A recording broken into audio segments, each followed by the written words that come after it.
Menyusul memburuknya kondisi penyebaran COVID-19 di Palembang, pemerintah Kota Palembang melarang pelaksanaan sholat Idul Fitri di masjid dan lapangan. Sejumlah pengurus masjid di Palembang kini masih menunggu keputusan peniadaan sholat Idul Fitri secara resmi dari Pemkot.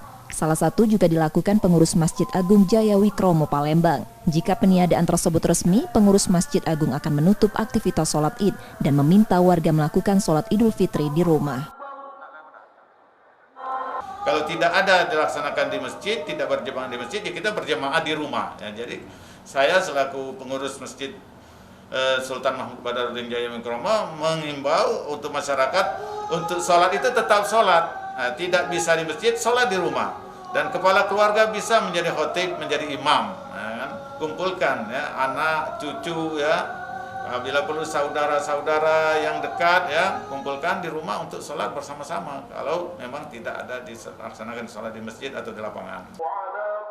Di Kota Palembang ada 1.200 masjid dan musola yang tersebar di 18 kecamatan. Larangan sholat Id di masjid dan musola akan disosialisasikan ke seluruh masjid dan kota ini.